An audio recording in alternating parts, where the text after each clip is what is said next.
আসসালামু আলাইকুম, welcome back to S N kitchen.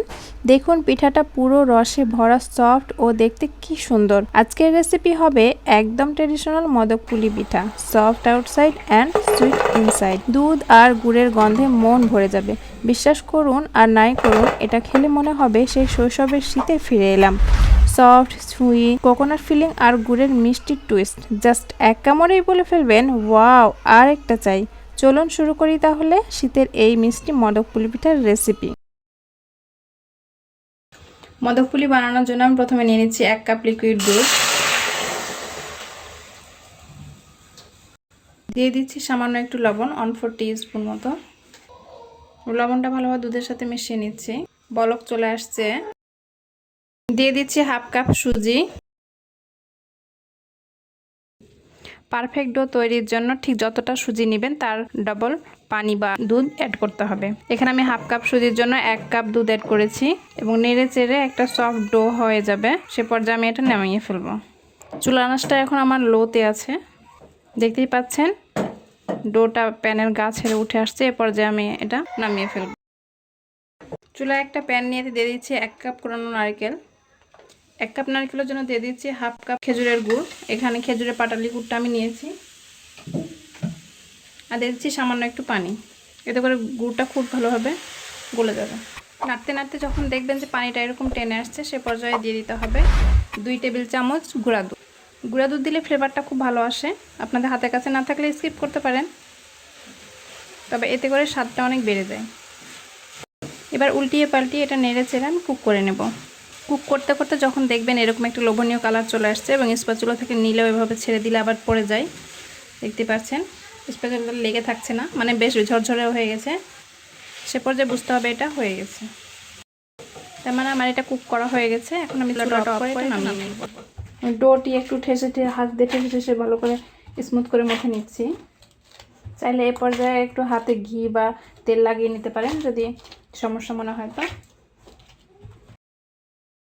দেখতেই পাচ্ছেন আমার ডোটি একদম রেডি হয়ে গেছে। এটা খুব বেশি নরম এবং খুব বেশি শক্তও হবে না।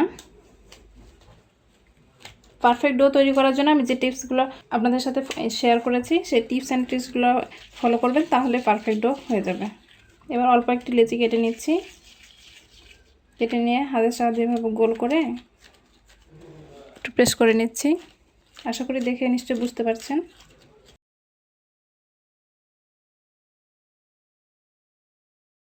আমি এরকম বাটির মতো করে নিয়েছি। এর মধ্যে যে পুরটা আমি রেডি করে রেখেছিলাম সেখান থেকে সামান্য একটু নিয়ে নিব। এবারে চারপাশটা এভাবে আমি সিল করে দেব।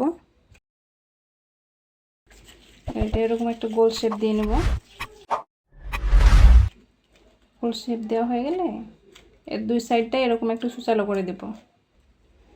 দেখে নিশ্চয়ই বুঝতে পারছেন। একটা কাঠি নিয়েছি, কাঠি নিয়ে এভাবে আমি একটু ডিজাইন করে দেব। আপনারা চাইলে চামচের উল্টা সাইড দিয়েও করে নিতে পারেন। তৈরি হয়ে গেল আমার মোদক পুলি। আমি সেম প্রসেসে সবগুলো বানিয়ে নেব। সবগুলো মোদক পুলি আমি সেম প্রসেসে বানিয়ে নিয়েছি। এবার চলে যাচ্ছি নেক্সট স্টেপে। পিঠাগুলো ভাজার জন্য এখানে আমি একটা প্যানে পর্যাপ্ত পরিমাণ তেল গরম করে নিয়েছি। এবার পিঠাগুলো এক এক করে ছেড়ে দিব। যেহেতু পিঠাগুলো সুজি দিয়ে বানানো তাই তেলটা ভালোভাবে গরম করে নিতে হবে, না হলে ফেটে যেতে পারে। আর চুলার আঁচটা অবশ্যই মিডিয়াম টু হাইয়ে থাকবে। আর লো আঁচে অবশ্যই ভাজানো যাবে না। লো আঁচে ভাজতে গেলে এটা ফেটে যাবে এবং নষ্ট হয়ে যেতে পারে। দেখতেই পাচ্ছেন পিঠাগুলো একটাও ফাটেনি। এভাবে আলতোভাবে নেড়ে উল্টে পাল্টে এগুলো লালচে বর্ণ করে ভেজে নিতে হবে। এইভাবে অনবরত নেড়ে নেড়ে এটাকে আমি হালকা ব্রাউন কালার করে ভেজে নেব। পিঠাগুলো আমার ভাজানো হয়ে গেছে, দেখতেই পাচ্ছেন খুব সুন্দর একটা কালার চলে আসছে। এই পর্যায়ে আমি এগুলোকে এবার নামিয়ে ফেলবো। সবগুলো পিঠা আমি এক এক করে উঠিয়ে নিচ্ছি।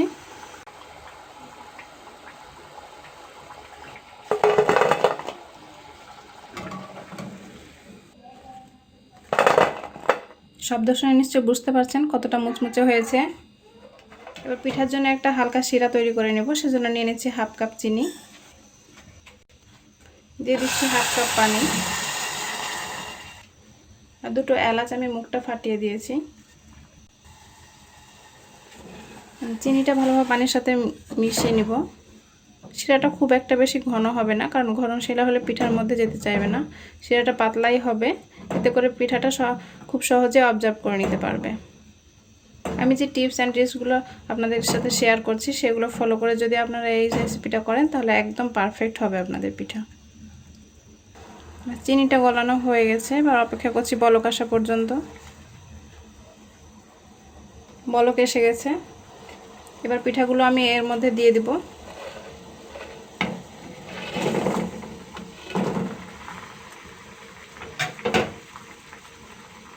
দিয়ে দেওয়ার পর বেশিক্ষণ ফোটাতে হবে না, জাস্ট কয়েক সেকেন্ডের মতো একটু ফুটিয়ে নিলেই হবে।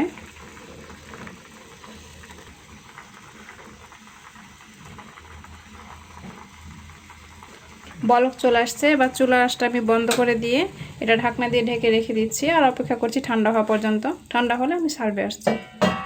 তো দেখতেই পাচ্ছেন অল্প সময়ের মধ্যেই তৈরি হয়ে গেল ভীষণ মজাদার মোদক পুলি পিঠা। পিঠা হবে তো এরকম একদম নরম তুলতুলে, আর খুব অল্প উপকরণে খুব সহজে অল্প সময়ের মধ্যে বানিয়ে নেওয়া যায় এই পিঠাটি। দেখতেই পাচ্ছেন রসে একদম টইটুম্বুর হয়ে গেছে। এই যে আমার হাত বেয়ে রস পড়ছে, দেখতেই পাচ্ছেন ভিতরে পুর ভরা এবং বাইরে থেকে একদম নরম তুলতুলে রসে ভরা এই মোদক পুলি পিঠা। আশা করি আপনাদের রেসিপিটি ভালো লাগবে। যদি ভালো লাগে তবে লাইক কমেন্ট শেয়ার করে অবশ্যই পাশে থাকবেন, আর যারা ফেসবুক থেকে দেখছেন তারা পেজটি ফলো দিয়ে রাখবেন। আর পিঠাটি কেমন হয়েছে আপনারা অবশ্যই একবার হলো ট্রাই করে দেখবেন এবং আমাকে কমেন্টে জানাতে ভুলবেন না ইনশাল্লাহ।